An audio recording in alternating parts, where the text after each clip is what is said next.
రైతు సంక్షేమమే కూటమి ప్రభుత్వ ధ్యేయమని కాకినాడ రూరల్ ఎమ్మెల్యే పంతం నానాజీ పేర్కొన్నారు. కాకినాడ జిల్లా కాకినాడ రూరల్ నియోజకవర్గం కరప మండల ప్రజా పరిషత్ కార్యాలయంలో అన్నదాత సుఖీభవ పీఎం కిషన్ 3వ విడత చెక్కుల పంపిణీ కార్యక్రమం శుక్రవారం ఘనంగా జరిగింది. వ్యవసాయ ఏడీ బాబురావు అధ్యక్షతన జరిగిన ఈ కార్యక్రమానికి రూరల్ ఎమ్మెల్యే పంతం నానాజీ, మాజీ ఎమ్మెల్సీ చిక్కాల రామచంద్రరావు, ఎమ్మెల్సీ కరి పద్మశ్రీ, మాజీ ఎమ్మెల్యే పిల్లి అనంతలక్ష్మి, సత్యనారాయణమూర్తి ముఖ్య అతిథిగా పాల్గొని అన్నదాత సుఖీభవ పీఎం కిషన్ చెక్కులను రైతులకు పంపిణీ చేశారు. ఈ సందర్భంగా వచ్చిన అతిథులు మాట్లాడుతూ ప్రభుత్వం ఇచ్చిన హామీ ప్రకారం రైతులకు 20,000 రూపాయలు అన్నదాత సుఖీభవ పీఎం కిషన్ నిధులను అందించడం జరిగిందని అన్నారు. ఈ కార్యక్రమంలో తెలుగుదేశం పార్టీ జిల్లా ప్రధాన కార్యదర్శి పెంకె శ్రీనివాస్ బాబా, నులుకుర్తి వెంకటేశ్వరరావు, డాక్టర్ చప్పిడి వెంకటేశ్వరరావు, బీజేపీ నాయకులు రంబాల వెంకటేశ్వరరావు, జనసేన పార్టీ నాయకులు బండారు మురళి, భోగిరెడ్డి కొండలరావు, ఏఎంసీ చైర్మన్ ముద్రగడ రమేష్, వివిధ గ్రామాల సొసైటీ అధ్యక్షులు, అధిక సంఖ్యలో కూటమి ప్రభుత్వ నాయకులు, కార్యకర్తలు పాల్గొన్నారు. నేను ఒకటే ఈ విషయాలన్నీ టోటల్ డీటెయిల్గా ఇందులో నేను నోట్ చేసుకొచ్చిన ప్రతి అంశాన్ని అలా టిప్ మీద అలా మాట్లాడేసాడు ఆయన ప్రతి అంశాన్ని లిప్ టిప్ మీద ఉంది ఆయనకి. మనం అంటే నేను కవిత చూడాలా, చదవాలా, మీకు చెప్పాలా, లిప్ టిప్ మీద ఉంది. అవునండి, ఆయన పూర్తి చేసి మొత్తం అంతా కూడా చంద్రబాబు నాయుడు గారు తెలియజేశారు.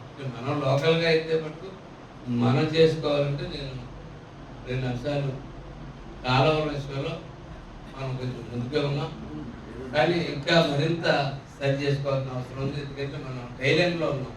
మనం కాలువ చివరన ఉన్నటువంటి మనిషి, కాలువ చెరువు చివరన ఉన్నట్టు కూర ఏమైంది, కాలంలో బద్దలాసిపోయి తవ్వులు వచ్చి కొట్టుకుని కాలం నుంచి ఆ ఒడ్డు తెచ్చుకోవడానికి. అటువంటిది వేళ మన రైతు సంఘం ప్రెసిడెంట్ వీళ్ళందరూ వచ్చిన తర్వాత ఒక మంచి ర్యాపో మెయింటైన్ చేస్తూ ఉన్నారు. ప్రతి ఒక్కరికి ర్యాపో మెయింటైన్ చేస్తాం. ముఖ్యంగా రామకృష్ణారెడ్డి గారిని నేను ఎప్పుడు కూడా కొనియాడుతూ ఉంటాను. ఎందుకంటే పాపం ఎప్పుడు అడిగినా కొంచెం నీళ్ళు ఎక్స్ట్రా వదలమన్నా, ఏం చేయమన్నా దేనికి అడ్డుపెట్టినాయని ఖచ్చితంగా పైన చేస్తామని మన పైన ఉన్న ఎమ్మెల్యే రామకృష్ణారెడ్డి గారికి ఇక్కడి నుంచి మీ అందరితో రైతుల తరఫున కూడా నేను ధన్యవాదాలు తెలియజేస్తా ఉన్నాను. అలాగే మన ఇరిగేషన్ శాఖ కూడా ఆ రోజు నుంచి ఈ రోజు దాకా కూడా ఇది 4వ పంట మనం అధికారంలోకి వచ్చిన తర్వాత వ్యవసాయ శాఖ కానీ ఇరిగేషన్ శాఖ కానీ ప్రతి అంశంలోని మనకన్నా ముందే వాళ్ళే చాలా చెరుకు పడితే వాళ్ళు ఎలర్ట్ అవుతున్నారు. ఏదైతే 20,000 రూపాయలు ఇస్తామని చెప్పి ఎన్నికల ముందు వాగ్దానం చేశారో వాగ్దానం ప్రకారంగా ఈ సంవత్సరంలో 3 సార్లు కూడా మొత్తం 7,000, 7,000, 6,000, 20,000 రూపాయలు చేయడం జరిగింది.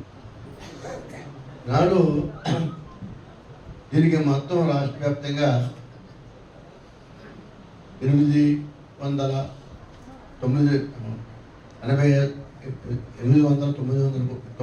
కోట్లు రావాలి. నియర్లీ 15 కోట్ల దాకా 9,000 కోట్ల రూపాయలు రాష్ట్ర వ్యాప్తంగా ఇవ్వడం జరిగింది, కేంద్ర రాష్ట్ర ప్రభుత్వాలు కలిసి.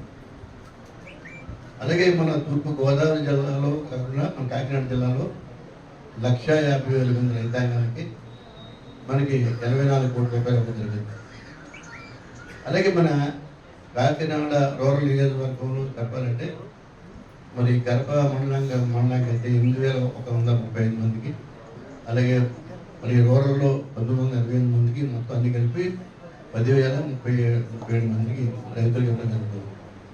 ఇలాగా మనం అందరికీ కూడా ప్రతి ఒక్కరిని రైతాంగానికి ఏ రకమైన హామీ ఇచ్చామో వారందరికీ కూడా ప్రతి ఒక్కరికి కూడా 10 చెట్లు ఉన్నటువంటి భూమి ఉంటున్న రైతాంగానికి అందరూ కూడా ఇవ్వడం జరుగుతుంది. 7,000 ఒకసారి, 7,000 ఒకసారి ఇచ్చి మిగతా 6,000 ఈ రోజున ఎవరి ఖాతాల్లో వారికి ఇవ్వడానికి ప్రభుత్వం సిద్ధంగా ఉంది. రేపటికి ముఖ్యమంత్రి చంద్రబాబు నాయుడు గారి కార్యక్రమం నిర్వహిస్తూ ఉన్నారు. దానికి ముందుగా ఈ ప్రజాప్రతినిధుల యొక్క సమక్షంలో ఈ ప్రభుత్వం కూటమి ప్రభుత్వం చేసే విధి విధానాలు ఒకసారి మీ అందరికీ కూడా చెప్పాలని ఒక సదుద్దేశంతో ఈ కార్యక్రమం ఏర్పాటు చేయడం జరిగింది. మరి కరప మండలం దగ్గర వృత్తులకి 8,156 మందికి ఇప్పటి వరకు కూడా కరప మండలంలో లబ్ధి పొందిన రైతులందరూ కూడా ఉన్నారు. సుమారు 17,78,00,000 రూపాయలు ఈ కరప మండలంలో ఈ కూటమి ప్రభుత్వం చంద్రబాబు నాయుడు గారు కానీ మోడీ గారు కానీ ఇద్దరు కూడా సంయుక్తంగా ఆలోచించి ఈ సహాయ సహకారాలు అందించడం జరిగింది. మరి రైతుకి అనేక రకాల కార్యక్రమాలు ఈ కూటమి ప్రభుత్వంలో చేయడం జరిగింది. ముఖ్యంగా మీ అందరికీ తెలిసింది, మీ అందరికీ ఇబ్బందికరమైన ల్యాండ్ టైటింగ్ యాక్ట్ టెండర్ కూడా మరి రద్దు చేయడం కూడా జరిగింది.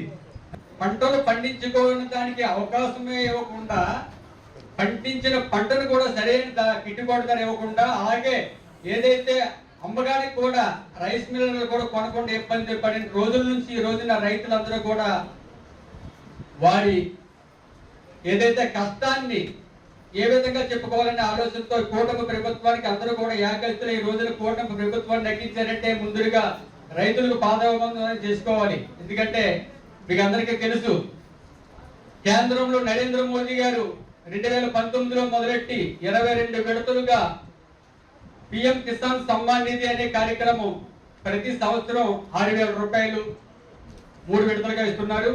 అలాగే దానికి తోడుగా మన కూటమి ప్రభుత్వం, మన సీఎం నారా చంద్రబాబు నాయుడు గారు, అదేవిధంగా డిప్యూటీ సీఎం పవన్ కళ్యాణ్ గారు వీరి సారథ్యంలో ఇక్కడ 14,000 రూపాయలు, నెలసి 20,000 రూపాయలు ఈ రోజున సంవత్సరానికి రైతుకు అందుతుంది.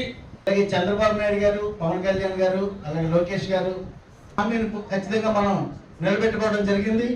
అలాగే రైతులకు అన్ని విధాల, అంటే ఒక రకం కాదు, ప్రతి రైతుకి మంచి జరగాలనే ఉద్దేశంతో ఏలూరులో కోకో ఫార్మ్ సిటీ ఏర్పాటు చేయడం జరిగింది సుమారు 200 ఎకరాల్లో. ఇది కాకుండా బిందు సేద్యం కానీ రైతులు ఇస్తున్నారు 90 to 100% బిందు సేద్యం చేసే వారికి. అలాగే నేచురల్ ఫార్మింగ్ అనేది ప్రతి ఒక్కరూ అలవాటు చేసుకోవాలనే దిశగా రైతుల్ని మనం ఎడ్యుకేట్ చేయాల్సిన అవసరం కూడా ఎంతైనా ఉంది. ఈ విధంగా ప్రతి కార్యక్రమంలోనూ రైతులకు, అన్ని రకాల రైతులకు, అంటే మెట్ట ప్రాంత రైతులు అవ్వచ్చు, లేకపోతే మామూలు వ్యవసాయ రైతులు అవ్వచ్చు, ప్రతి ఒక్కరికి కూడా లబ్ధి చేకూరేలాగా మనకి కూటమి ప్రభుత్వం పనిచేస్తుంది. గత ఎలక్షన్ ముందు మన ప్రభుత్వం ఇచ్చిన హామీలు నెరవేర్చరు అని వైసీపీ వాళ్ళు పదే అరిచేవారు. కానీ ఈ రోజు వాళ్ళు ఇచ్చింది ఎంత అంటే 7,500 వైసీపీ వాళ్ళు ఇచ్చింది సంవత్సరానికి రైతులకు. మనం ఇంచుమించుగా రెట్టింపు మాట 14,000 ఇచ్చాం, ఇచ్చి చీపించాం. అది గుర్తుపెట్టుకోవాలి వైసీపీ వాళ్ళు. మీ ప్రచారాలన్నీ బూటకాలు అని నిరూపితమైంది. అంతేకాకుండా రైతులకి వాళ్ళ ప్రభుత్వంలో 2019 తర్వాత కొత్త రిజిస్ట్రేషన్ లేవు వాళ్ళకి. మన ప్రభుత్వంలో ఏ రోజైనా సరే మీరు లీజ్ తీసుకుంటే లీజ్ దారుడిగా మీకు వస్తుంది,